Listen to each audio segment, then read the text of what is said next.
What's good, everybody? Thanks for tuning in to another episode of the Goats of Growth. Please subscribe, rate, and review if you haven't already.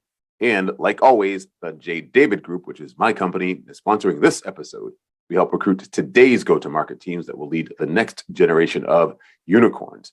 Email me, web@thejdavidgroup.com, to learn more about how we can help. And of course, don't forget, I'm working on a book called The Goats of Growth, which features the untold stories of the greatest revenue leaders of all time. Due out by the end of 2023, so follow me on LinkedIn to learn more about that.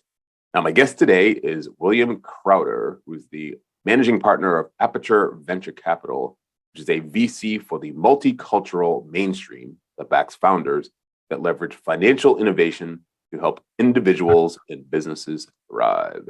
William, welcome to the Goats of Growth. Thanks for having me. It's great to be here. Let's start with what I just referred to there. Aperture VC. Tell me a little bit more about that and your investment thesis. Sure. So Aperture is a fund that I conceived of several years ago, excuse me, while I was running a fund for Comcast. We were, at the time, investing in startups with diverse founders. And the expectation, or at least the assumption, was that the corporate partner, in this case, Comcast, would be ready, willing, and able to engage and support the companies that we would be investing in. Ideally, through that engagement, it would result in greater valuations, more success in terms of capital raising, and then ideally, big time exits.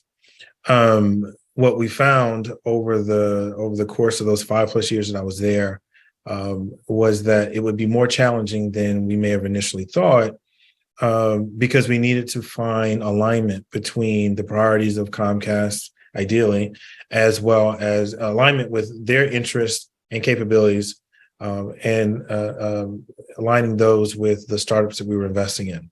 So I took that as a challenge and reconceived, if you will, what it would mean to have a fund that was focused on the success of founders that have not historically had access to all the same resources. And so we built Aperture with that in mind.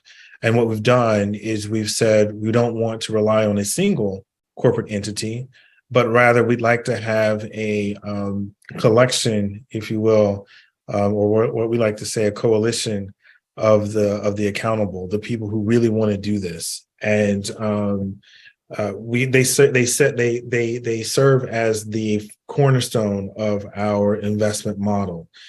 We have corporate entities as of today, 6 Fortune 300 companies, all of which who have committed more than just their capital, but have made their strategic and operational resources and human resources available for the success of the companies that we invest in.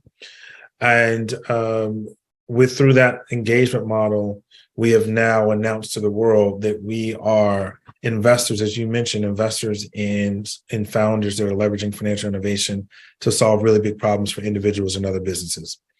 We think that's the pathway to a more inclusive economy.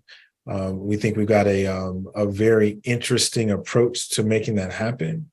And the companies we've invested in already have all started to engage with our corporate partners, as well as some of our non-corporate investors, to start to build the kind of traction that's going to be attractive to mainstream investors down the line. And, maybe we'll do this podcast again in 7 or 8 years, and we'll get a chance to see if we have any goats out of the portfolio. There you go. Something tells me you will. Let me just unpack a couple of things. What were some of the challenges, if you can go into it a little bit, with the Comcast partnership? Where did it fall short specifically? Yeah, it's a great question. It's not a there's a lot of things that you can acknowledge, basically, but the ones that stick out in my mind, number one, it wasn't something that the whole idea of being that investor, being that sole investor that these companies would rely on, that was never something that Comcast really understood. This is back in 2012 to 2017. during a time when not a lot of people wanted to have a conversation about diversity and investing in it. And so the dynamics were such that the companies you invested in, by and large, couldn't get meetings with mainstream VCs anyway. So the capital stack was going to be dominated by the presence of Comcast and maybe some angel investors and some other funds that liked the idea that Comcast was behind it. Well, you only really like the idea that Comcast is behind it if you can draw a straight line between what the startup wants to do and what Comcast is known for. So people always were looking for, well, if it's a media company, we jump all in. Well, Comcast does a lot more than media. So now how do you start to get people to understand that having Comcast on the cap table is an asset, not a liability? That became difficult. Second thing was Comcast didn't know how to engage and to support companies at the stage that we were investing.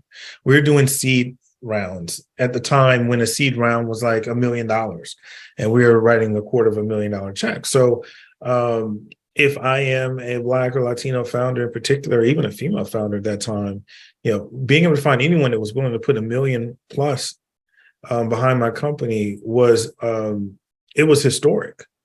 I remember there was an article that came out and identified, I think it was the 14 or the 17 Black women who had raised $1 million from venture capitalists. That was all there were. And on that list, and then that picture, I could identify, I think I could pick off 14 to 17 as women that I had met as they were pitching. And a few of those were companies I had invested in. I had invested in more than anyone else had. But that's where we were. And so it was an enormous responsibility for a company that didn't want that responsibility.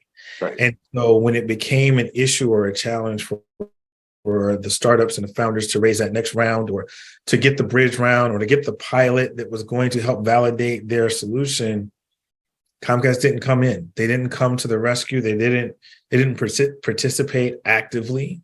And they made decisions that were inconsistent with the overall mission, which then caused the whole system to break down.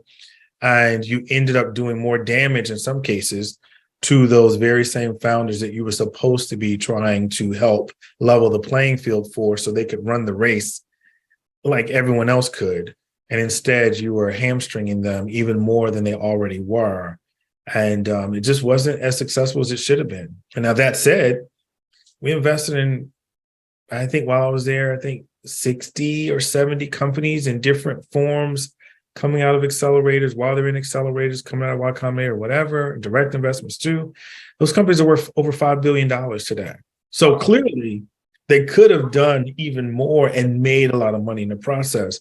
But because the way they approached it was not one of not with the mindset of being a long-term investor, then it's missed opportunity, enormous. Because I would love to say that,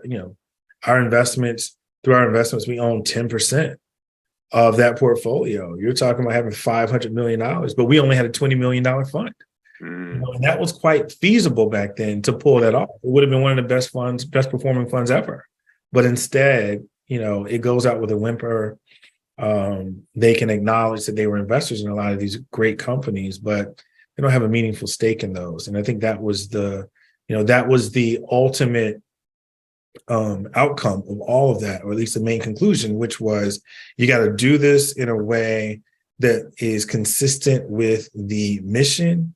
And then you have to also behave as an investor in a way that all other investors would behave. You double down on your winners, and you support them all the way through. And for the ones that are going to struggle, then you figure out how quickly can you find another avenue or exit for them, and then you get out of that. And that's the nature of the business. And as long as you're kind of staying with those principles, then it leads you to opportunities, economically speaking, that are generational and life-changing, and in particular for these types of founders. And so we just decided we would take all those lessons learned from my experiences there and other places, and then pour all of that into Aperture. And so here we go. A couple of questions. You've mentioned 6 of the Fortune 300 companies. I'd love to know how those relationships were forged, but then also explain to me, you mentioned an engagement model. Explain that to me when you say engagement. Yeah. So I'll start with the first part, which is, how do we find these corporations to begin with? Every single one of them, we got to differently. Our first two anchor investors, FIS, which is a big banking infrastructure company, came to me because they connected with someone I had done some consulting work before, Samsung. I helped them build their own diverse founders initiative. And I had approached Samsung. They were one of the first groups I reached out to see if they would be an investor. And Samsung told me no. But literally the same day that they told me no, in the morning, that afternoon, FIS reached out to them and asked them if they had any ideas of people they should talk to because they wanted to invest in diverse founders. Oh, excuse me, diverse managers. Right, okay. And they said, we know exactly who you should talk to. And they reached out to me that afternoon and said, hey, would you be willing to take this introduction? And, after, quite some time passed, we met over and over and over again, but eventually we got them to say yes. But then contrast that with one of our other LPs, which is in the insurance space. I knew someone that was on the board of the company. And I also knew someone who ran a fund where they had been an investor. And so I called the guy that I knew that was a board member there. And I said, look, I'm just wondering if you might know someone there that would be willing to have this conversation. Had no idea if these guys would be an investor or not. And within 48 hours, I got someone from the biz dev group reaching out and saying, hey, we'd like to have a meeting. What I found out later is that they didn't come to that meeting with any expectations whatsoever. They were just doing a favor for the board member. They're like, these things are never any good. And so we got on a call with them and they became intrigued in real time with what we wanted to do. And 90 days later, they were in and they had wired their capital. So you got a Fortune 500 company that got a warm intro to me, and it took a full year for us to get them to say yes and to be in. And then you got someone who you come in contact with through a board connection, and in 90 days, they're in as well. Wow. And everything else in between. We've had people who had initiatives focused on investing in diverse managers. We got we got into their pipeline. Like I got PayPal by reaching out to them on LinkedIn. And I literally reached out to them on LinkedIn and I said, I don't understand how you guys have already been investing in diverse managers and we don't know each other. Wow. How is that even possible? Right. So the guy responded and said, hey, do you have some time to talk? And I remember we had our first conversation on Labor Day. It's like, it's like a holiday. We're both at home. It's like, and we're all locked down. This is during the pandemic lockdowns. And so we did that in Labor Day 2020. And then by the spring, they were in as well. So, a lot of hustle, taking advantage of opportunities and situations, mining LinkedIn and figuring out who we're connected to. And in some cases, just giving a Hail Mary and being thoughtful about how you do a cold outreach. And I think that's something that I learned as an investor, getting people reaching out to me and not responding because I didn't like the way they approached me, kind of using those lessons to my advantage and then doing it. We call it the magic email. We had this language and this approach that we use, and it always worked.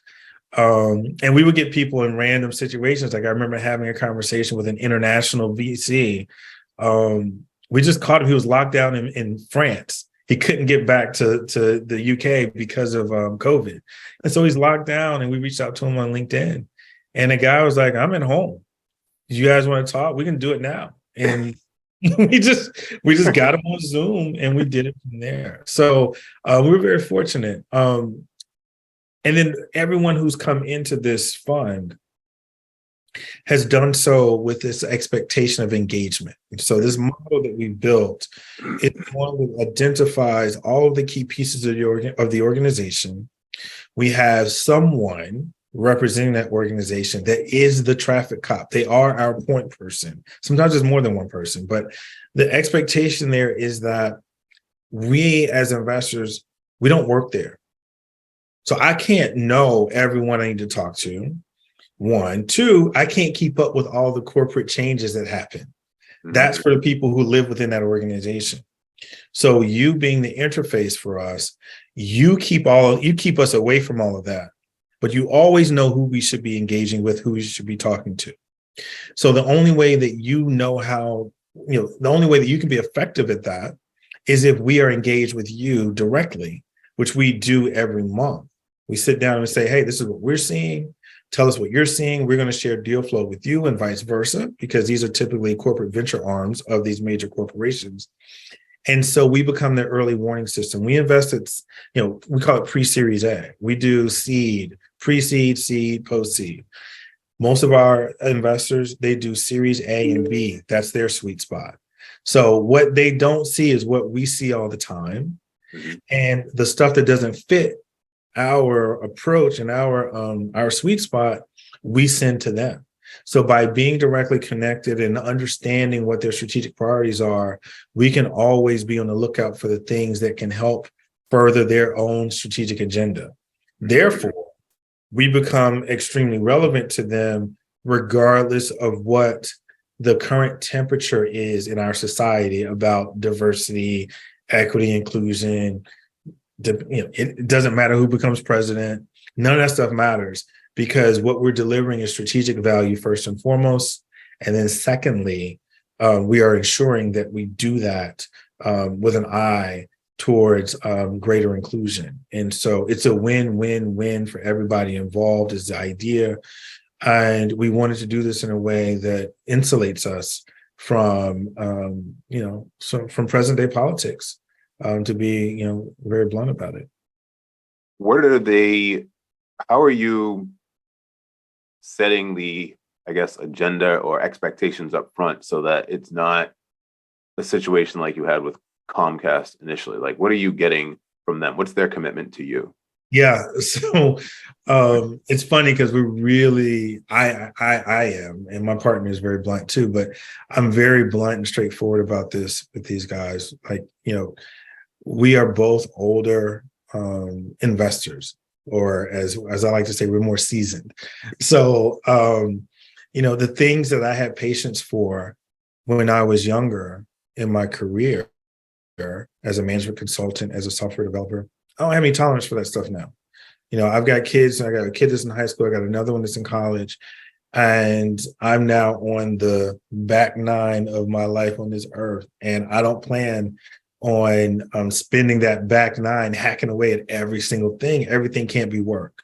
So we have been very clear that we don't want to work with anyone that we don't like and that we don't want to work with, and vice versa.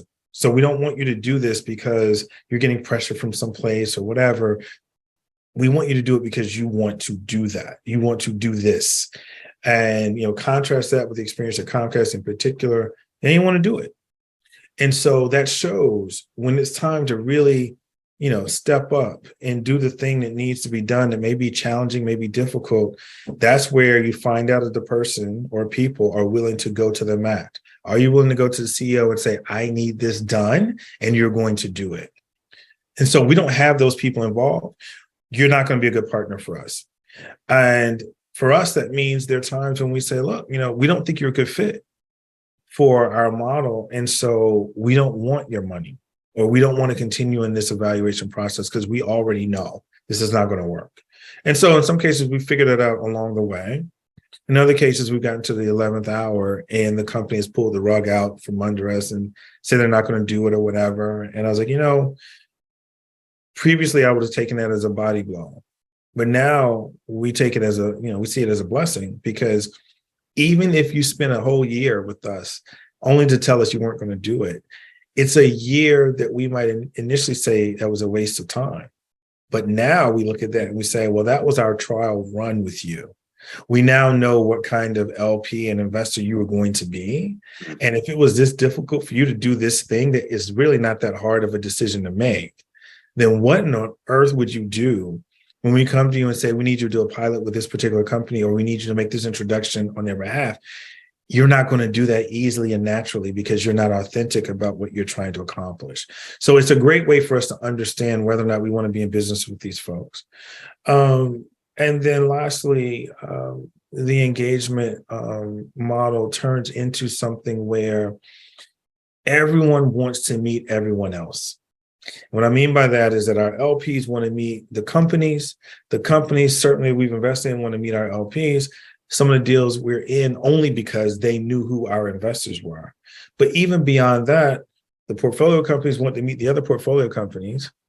And the LPs want to meet the other LPs. Everybody wants to get engaged with each other because there's deals to be done. There's collaborations that can happen. There's strategic relationships that could be occurring. I just read an article last week. One of our LPs that we have, and one that we were engaged with, going through the diligence process with, one of those was thinking about acquiring the other one. So we had these things happening, and these guys have this connective tissue where they can build relationships as investors or perhaps as corporate entities. And all of that can happen through this engagement model that lives within Aperture. So we have a grand vision for how this plays out long term. People like to say, doing things like this is an opportunity to level the playing field. I think I've concluded, I think of this differently, which is we're just going to build a different field. And so this is a different arena. This is a whole ecosystem that's built around the idea that these companies we're investing in can be successful. And it's going to redefine itself over the years. And we'll see what it turns into. But our theory is that when it's all said and done, a lot of people are going to say the same thing they used to say, after Jackie Robinson became a professional baseball player and other things. It's like, why didn't we do this a long time ago? This was a way to really see some success and being directly responsible for the success that people see, and ideally be involved in the changing of the mindset around what it means to be an investor, an open-minded investor, an inclusive investor. Like, that's where we're trying to go with this. I want to just pause there for a moment. As we're talking, I have one of the people who I know listens to this podcast regularly. His name is Rob Reyes in mind. Rob, I'm going to get back to the magic email for sure, because I need to know more about the magic email and any other salesperson that's out there that's trying to get inside inboxes. We're going to get to that in a moment, but I just want to go a little bit further here with this engagement model. You mentioned pilots, mentioned introductions. You mentioned the whole ecosystem relationship, but I think in the beginning you also alluded to committing internal resources as well. In other words, if I'm a founder of a company, one of your portfolio companies, and I'm I'm one of the LPs is FIS or whomever, is it also the case where there's just brain share within that company that we have access to as well, so that if we need to, perhaps run a pitch by them or whatever? Tell me about how that works as well. Yeah. So that's 100% true. So I'll give you some more tangible examples of things that have happened already. So we have a company, Anonybit. Anonybit is a decentralized biometrics company. So they're in the identity management space and cybersecurity. Sure. One of our LPs says, well, cybersecurity is one of our big areas of focus for the year. And not enough of us know enough to do this justice. Can we meet Anonybit? Like, sure. We arrange for a briefing. We get on a call, and it looks like Hollywood Squares for those that remember that old game show. There's there's so many faces on the board, and like, what just happened? We sent this to like 2 people, and every person responsible for cybersecurity at the company showed up. We had like 7 or 8 people with different initiatives. We have Anonybit there, and the CEO is well versed in everything about the company and about the space. So she proceeds to teach a masterclass for the next 50 minutes on everything they need to know as it pertains to identity management, and in particular in the financial services realm. So now, once that's done, she now has 7 people, each with different areas of responsibility, all looking for ways of engaging with her. How can we get Anonybit's solution over here? How can we get her in front of some partners that we have? Maybe there's an opportunity to create something there for them. Everyone is now, it's multiplied. Like, originally you had 1 person or 2 people, now you got 7. And so we have a number of companies that are in that position where they just understand things on a level that other people don't. And in many cases, these corporations are trying to get smart. So they're relying on startups to show them, what they know that these guys have been missing. Obviously, show us what's next so we can start to speed up, help us understand what we've missed out on or what we've been missing. We have another company, Prion. Prion is, you could say that they're in the generative AI space, but they're not. They're more than that. But this is a deal we did. I've known these guys for, I don't know, 10 years. This is something they started working on about 4/5 years ago. So they're ahead of everyone that's out there right now. They're ahead of them because they've been working on this for a while. One of the LPs that we just got found out that we were an investor. And they said, hey, any chance we can have a conversation with them, because we're trying to see, we're trying to evaluate technologies and figure out how we might be able to use generative AI. We get them together, and then literally my inbox starts to fill up with questions from within that particular corporate entity asking, well, can we meet with them? Can you get us in contact with them? Can you send us more materials? Like, everyone is like, oh my God, we got to meet with this company. Again, it's the source of knowledge. Prion has what is considered to be one of the godfathers of AI as one of its founders. Mm-hmm. Everybody wants to talk to them to find out what they know, what they think, and all that kind of thing. Mm-hmm. So our approach is not to be the smartest, not to be the smartest VCs in the room. We're trying to build one of the smartest venture firms in the business. And we don't do that by saying, oh, we're going to know everything and you're going to ask us questions.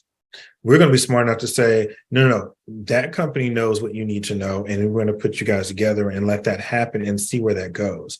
What happens in that process is you, as a corporate entity, get a chance to see this person really knows their stuff.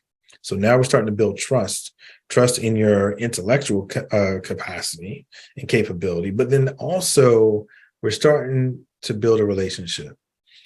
And those relationships get built over time. They can lead to partnerships. They can lead to the pilots. They can lead to first customer. They can lead to downstream financing. And maybe one day they lead to acquisition. Who knows? But all of those things, those conversations, those connections, that engagement, that has largely been absent from this space when it comes to startups led by women, startups led by people of color, startups built outside of Silicon Valley. All of those groups I just mentioned have always been on the outside looking in.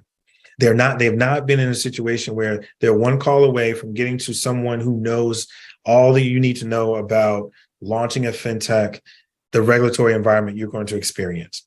Now you can call Bank of America, Truist, FIS, all people we're directly connected to, and we can get you in front of their resident guru. Done, right? That's not hard for us to do. But if you are from the outside looking in, you're calling a whole bunch of people, you're trying to network, it's taking time, time's money. You can't raise as much money as everyone else did anyway, so you don't have a lot of money, you don't have a lot of time. This thing perpetuates itself. Next thing you know, this whole thing goes away. Venture's done. You had a great idea. You're in the great ideas of Hall of Fame because all you can do is you can always talk about all those stories about how great you were going to be, but you never got a chance to be that great because the system wasn't built to hear you and to respond to that. And so we're building that system. That's what we're, kind of constructing on the fly with the belief that it's going to work and it's going to work in a major way. We'll see if we're right, but we think we will be. What a fantastic vision. I love it. And reality, obviously, you're always working in it and doing it now. Going back to the aforementioned magic email.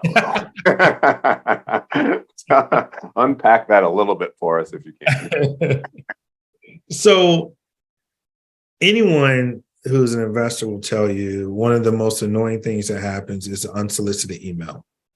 And I should say it's not even just email. I mean, I get it now on LinkedIn, probably more so on LinkedIn than I get on email.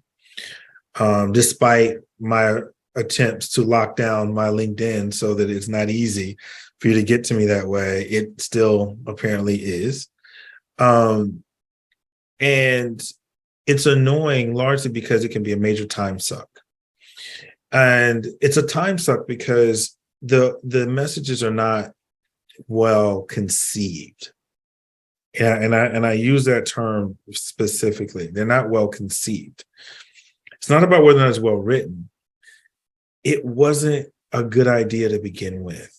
So when you send me a message that says, first of all, that doesn't introduce you or doesn't introduce yourself to me, we have a problem, because I don't know who you are. And I'm not going to read 2, 3, 4, 5 paragraphs in order to find out who you are. So you got to remember, what you're trying to do is in many ways, you're sending something that I didn't ask for, which is by its very definition, spam. And you're trying to get through the spam filter. And that's me. I'm the human spam filter. So what can you give me that immediately makes me think this matters? All right. We're investors in startups that are leveraging financial innovation to help individuals and businesses thrive. Okay. You now know what we do. So do not bring me a life sciences company. Why on earth would you do that? That has nothing to do with what we do. Then it automatically tells me this is, you got me on some list and you just decide to send it. This is a Hail Mary. That's trash. I won't read that. I won't even touch it. So the first thing you do is you scan the subject line to see if this is something I should even read any more of. So that subject line needs to communicate. I'll give you a kind of an off-the-cuff example. Seed round, raising 5 million, or I should say raising 3 million. Fintech for underrepresented populations. There's enough there for me to say I should probably read a little bit more to see what exactly do they mean. I already know they're raising a seed round. I already know that the amount of capital they want to raise falls into my sweet spot. And it's a fintech related company. And oh, by the way, they touched on serving the needs of underrepresented consumers. So you got my attention. Now let me read what it says. In the body of what you're providing, give me a reason. Give me a reason to engage with you. Give me a reason to keep reading. So that first sentence, everyone likes to save it to the end. Like, this ain't a movie. This is not 2 hours. And let's wait to see what's going to happen at the end. You actually have to cut to the chase. So let me know what it is, why it is I should be listening. So when we used to send our quote unquote magic email, first thing we did was make them aware that we were a venture fund being built for the current situation and what we saw coming. So we are solving the problem that is yet to be addressed when it pertains to building a more inclusive economy. Boom. Now you know why we exist. How do we do that? Why are we so credible with this particular idea? And so we would then get right into the bullet points. So we're raising a venture fund, and we already have these particular entities on board. They already agree with us that this is the approach to take. And these are the 3 main reasons why. Because we engage with corporations to the benefit of everyone involved. That's interesting, because when startups have this kind of traction, it results in higher valuations, more fundraising success, and ideally bigger outcomes. Okay. I'm sending this to someone who likes to invest money, and they want to know that if they invest money, they're going to get it back several times over. So I just told you why. These are reasons why you can expect that your investment is going to be well taken care of in this particular approach. So we're already giving you the reasons why you should keep reading. And then the last part we would give them is, okay, who the hell are you? And what makes you think that, why should I listen to you? Oh, well, because our fund is founded by one of the original diversity-focused investors, one of the people who built the only, the first corporate-backed venture fund. So in other words, we've been here before. This is not our first time. We know something that other people don't know. And so now I can say, if all that stuff I just told you is interesting, would you be willing to have a conversation, 15, 20 minutes, so I can tell you more about what we're doing, and we can hear more about what you're doing, because as we understand it, you and your organization are directly aligned with everything I just told you. So I have now given you a sense that I did a little bit of homework too. So I know who you are. I know what your organization is about. I've given you all the things that should resonate with you if you indeed are authentically committed to what you have publicly stated. If you still say no to that, I'm not the one that has any explaining to do. You do, because that runs counter to everything that is true about your job, your role, your existence, and everything that you've said. People don't like being in situations where they have to be confronted with their words and then acknowledge that they're being hypocritical. No one wants to do that. But if you come at me with some stuff and it doesn't fit, I'm not being hypocritical at all. I'm being true to myself. I don't do life science. Don't bring that to me. I don't do media. Don't do that. I don't do ed tech businesses. Don't bring that here. So if I've said that publicly or I've made that clear and you do it anyway, then you have effectively disregarded anything I had to say. And you said, here, take this junk mail. And we all know what we do with junk mail. We go to the mailbox and we open it up. It's like trash, trash, trash. You don't open it up. You don't open the envelope. You look at it. Who sent me this? Trash. It's automatic. And there's no difference here. So don't send junk mail. That's probably the best way I can say is like, don't send junk mail. Just to crystallize that for a moment, attention-grabbing subject line with highly relevant information in the subject line. Right up front, mention who you are.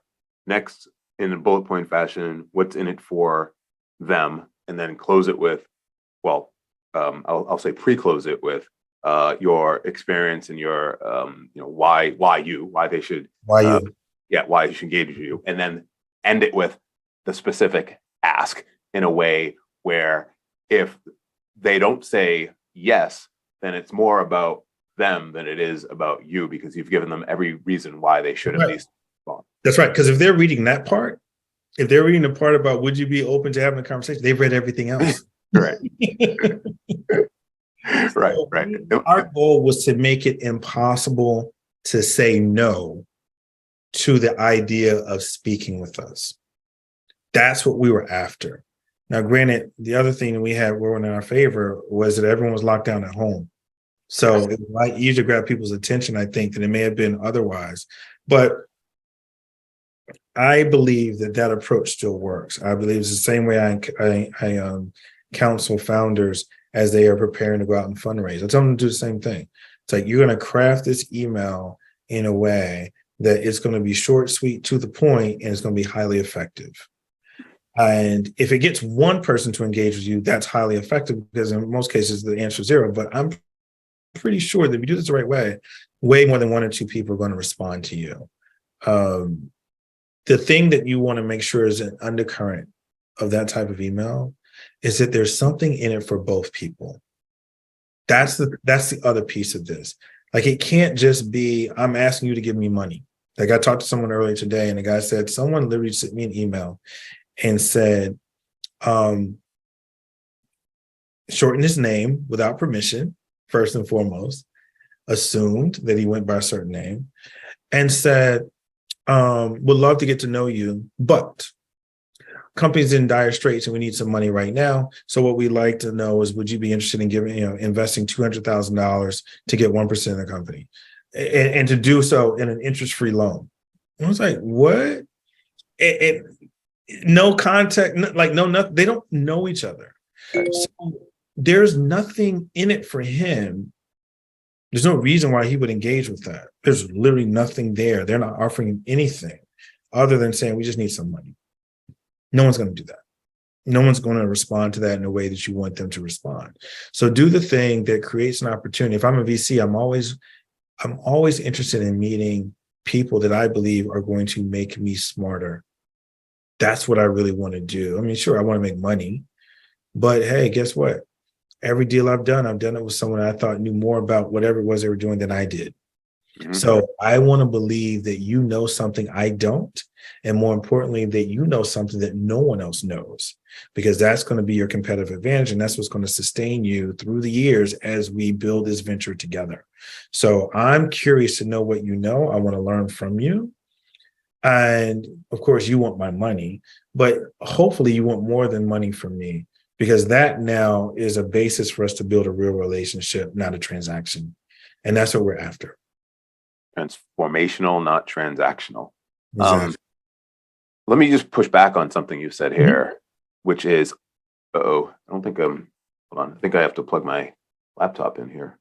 Yeah, let me just ask this question and then I'm going to plug my laptop in. So the question is, I'm thinking of a founder that's out there now, right? Let's call it, as you put it, multicultural founder. Maybe it's a young Black founder, woman, and they're looking for William Crowder on LinkedIn. They found you on LinkedIn and they can't get to you because you put up too many barriers for them to get to your inbox, I guess, on LinkedIn or email. So tell me about that. Like, what's the other side of that? Is obviously, there's a founder out there that wants a William Crowder and they can't get to you, and they might be perfect. So what's the why that? Why are you making it so hard to get in touch?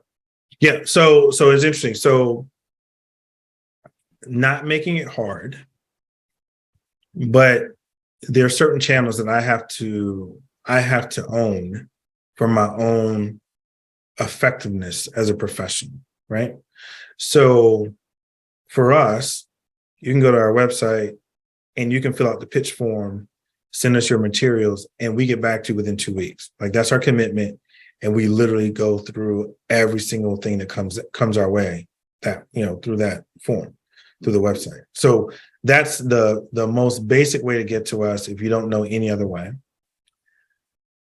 But in addition to that, it is true that this is a relationship business.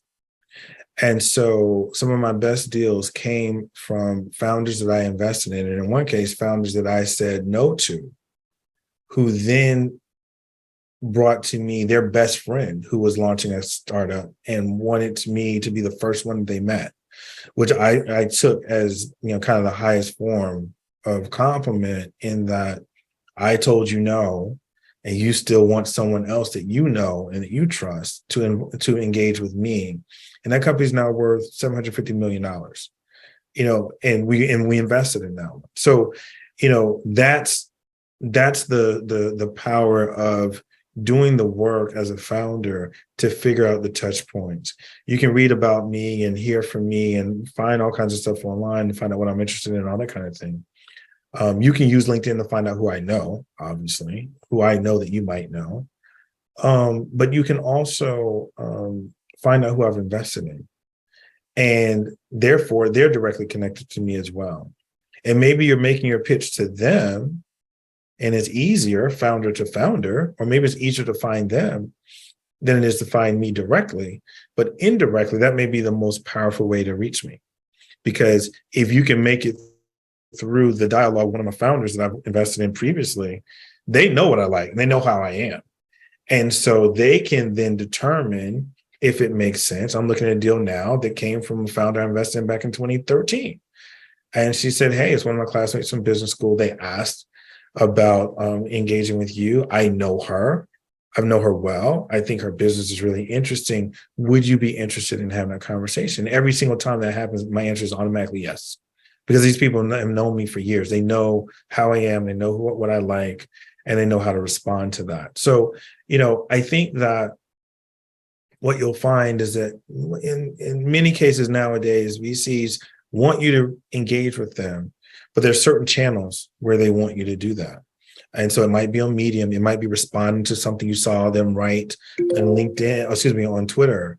It may be some other place where you can respond to a comment and get them connected to you. It doesn't automatically mean that every VC has to be easily reachable on LinkedIn. That's not manageable for me. It just doesn't work. And so people have reached out to me on LinkedIn. I've never done, there's very few things where I've responded to someone on LinkedIn in a favorable way, because if you just saw what the inbox looks like, you'd understand why.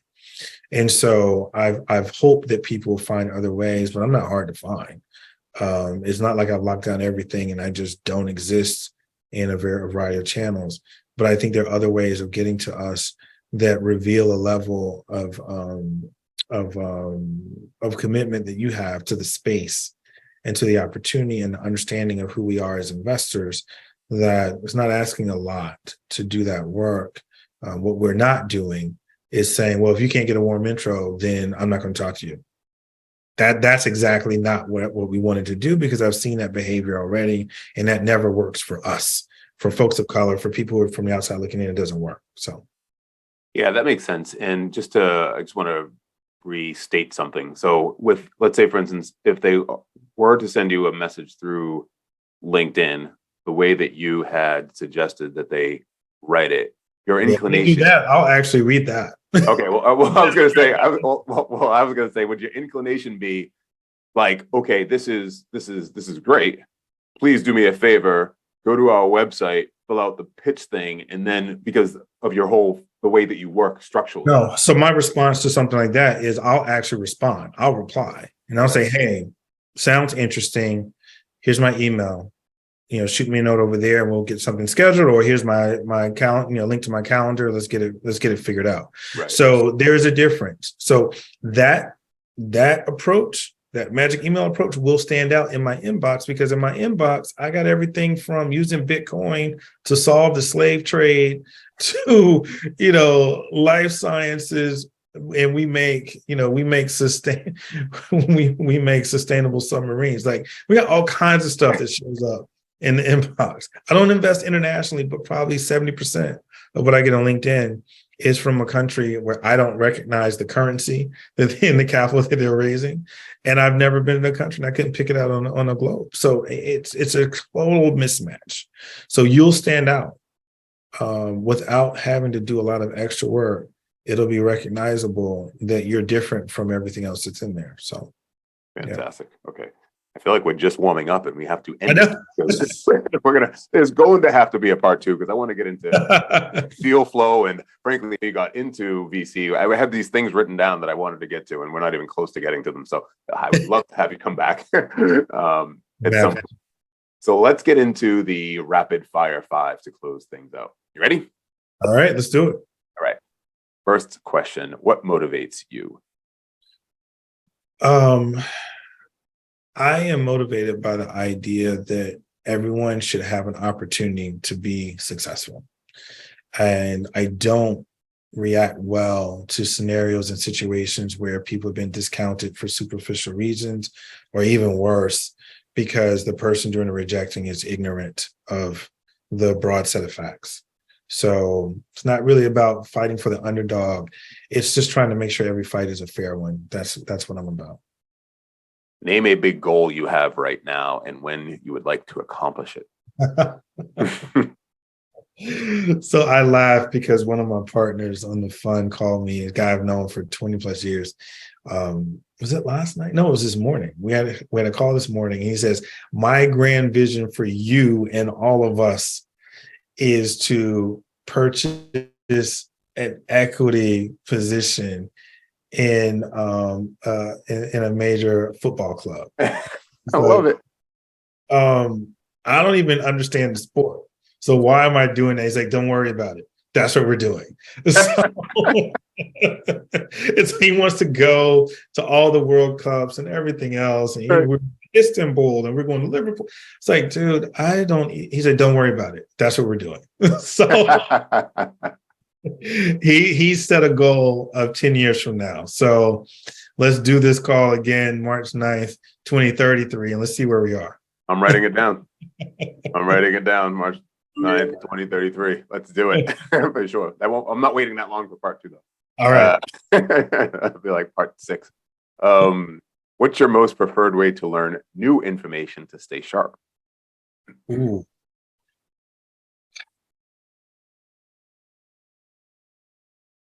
I wish I could say it was through reading. You have all those books behind. But I don't have time to read, which is crazy. So I actually get my information through 2 sources. Excuse me. One is I just encounter. So I read, but I encounter things online that grab my attention. So I have different articles. I'll see them over the course of the week. I'll save it. I'll go bookmark it. I'll go back and read it later. So that's one. I always find something interesting that kind of just grabs my attention. And the other way, which doesn't have as much as it used to, is my kids. And so I remember thinking that the idea of Twitch was stupid. I was like, who the hell would ever just sit around and watch other people play video games? And I looked up and I was like, I have 2 boys in my house doing exactly that. I'm like, what are y'all doing? And they're, oh, we're watching these other people play video games. And they were cracking up. They were so engaged in the whole thing. And so what I realized is when my kids were a lot younger was that I had an opportunity to see what impact technology was going to have with them, on them. Everything from mobile devices to social, gaming, all kinds of stuff. And so the theme there, or the takeaway, is to always stay young, which is to say, my kids are not ignorant, they're innocent. They don't know. They don't know. If I put a rotary phone in front of them, hell, if I put a regular landline phone in front of them, they're like, what is that? Why does it have so many wires? And why would I ever want to answer the phone and not be able to leave the room? Right? Like, it just, those things don't compute. And so being in situations where you can kind of be a kid, you can not know everything. That's where I want to be. That's how you learn. That's how that's how you make these new connections in your brain that help you, kind of do other things, learn new capabilities, the whole thing. So I just try to put myself in situations where I don't know everything. And then the last thing I'll say about that is my son, who's now a freshman in college, my oldest son, when he was in, I think, seventh grade, he had to do a big project. It may have been eighth grade. He had to do this big project. He decided he wanted to create a computer game. And he thought he was going to do something that you could play on Xbox. And so I had to teach him that, that's not what we're doing. And you don't have those. But I taught him how to code so he could create this game that would allow him to learn how to type. That was the game. But what I did was I had to learn a new language in the process. So I taught him Python while I was learning Python. That's the way we do it. And so now he's a computer science major in college, and he's engaging with me, asking me about how he is approaching solving this AI challenge that they were given for his class. This is the same kid I taught Python back when he was in eighth grade. Now he's using Python to make his way through the computer science major. And so now we have a bond here that we can leverage to continue to kind of push ourselves. And that shared experience is really awesome as well. So I love it. I love it. Yeah, I have a 9-year-old and 7-year-old, and I'm experiencing all of that as well, watching them watch certain things and just engage. By the way, my son, who a couple of years ago, when he picked up a cell phone and couldn't see and the person was actually talking and not doing FaceTime, he was confused. He's looking, going, what's going on? How come? They will tell you. They will tell you what's needed. I need video. I need, whatever. Like, they'll tell you. These are features that you need to build into this, or else I'm just going to go and do something else. That's right. That's right. I love it. I love it. Okay, 2 more ones. How many hours of sleep do you average per night? 4. Wow. I think that is the record for the lowest to that question. Okay. If I throw the weekends in there, I probably find my way to about 5.5 or 6. But during the week, I've been like this since I was in college. Wow. Yeah, I'm trending that way, unfortunately. I'm about 5.5. I wouldn't recommend it for anybody, just so we're clear. Yes, right. Yeah, right. Yeah, exactly. That's right. No. My goodness. What's your favorite thing to do when you aren't working? Ooh. Right now, it's just hanging out with my kids. So I have one who's in 10th grade now. Excuse me. So obviously he'll be leaving the house in a couple of years. The pandemic created a very unique opportunity for me to spend formative years with my kids in the house all the time, which is great. But with him, he's the last one in the house, and he plays tennis competitively. Both my kids do. So I'm typically the one that's shuttling him all over the place. He's going to be 16 in 2 or 3 months. And, now I'll start to teach him how to drive and all those different things. So I just really enjoy spending time with him, because I know that my opportunities are limited over the next 2 years, and then everything will change again. And I think that once that happens, then I'll probably have a different answer for you, which is just completely detaching and traveling and doing something, not work. Yeah. I think I'll love doing that. But right now, my second job is kind of making sure I'm ready to move out of the house in a couple of years. Fantastic. All right. You ready for a bonus question? All right. Bonus question. What's that? Do I get money for the bonus? Maybe, you never know. I'll have to go back. That's the next question. I'll have to go ask the person who asked this. So this question came from one of my previous guests, which is, what did you want to be when you were a kid? Oh, oh man. So after superhero was not possible. When I was in high school, so actually, when I was in junior high school, I wanted to be a computer programmer. I was just getting exposed to computers, and computers were really just being made available and in reach. The PC was just becoming in reach for my family and others. Mm. By the time I got to high school, I was in 10th grade, I thought I wanted to be a lawyer until I got an experience one day meeting with a bunch of lawyers. And one of the lawyers said, I make like $30,000 a year. And she seemed so unhappy. And this is back in like 1986, 87. But I was like, I don't want to be that unhappy. So I became a lawyer. And so I went back to being a computer scientist. And anyway, I thought I was going to be a computer science professor. So I was going to get a PhD. That was my plan. My father was a college professor. I thought I was going to do it as well. My thesis advisor had 2 boats. He asked me if I wanted to buy one of them one day when I went in for my thesis review. And I was like, what are you talking about? He said, well, I got 2 boats. I need to get rid of one of them. And so I thought it would be a great life. And then I got the business bug and I never looked back. But yeah, I was going to be, and I still have the teaching bug. So I do anticipate at some point, probably 5-ish years from now, that I'll be an adjunct professor somewhere, hopefully just sharing knowledge about everything I've experienced so that people don't have to go through the same thing. Well, knowledge was definitely taught here, my friend, on this episode of the Goats of Growth. So I appreciate that for sure. One last question, very simply, is how can folks get in touch with you to either say thank you, perhaps maybe there's a question that I didn't ask, or maybe they want to pitch you something? So since everyone is a friend of yours, I'm going to give them my email address. There you go. I can be reached at william@aperturevc.com. Please let me know that you found out about me or you heard me on the podcast with Jay or something. That if it's not a magic email, at least give me enough to understand why you're reaching out. But I'm more than happy to respond to emails from there. And if you guys have questions, and I'll do my best to answer those as well. Fantastic. Yep. You took the words right out of my mouth. I always say, I heard you on the Goats of Growth podcast. There you go. That inbox, right? Automatic reply. I will respond to that one every single time. At the very least, they're growth minded if they're listening to this podcast. So there you go. There you go. William, thank you so much for being a guest on the Goats of Growth. This has been great. Thanks for having me. This has been awesome. And I look forward to doing part 2 sometime. That's right. In part 10 and 20, March 9th, 2023, 2033. I'm cueing the music, everybody.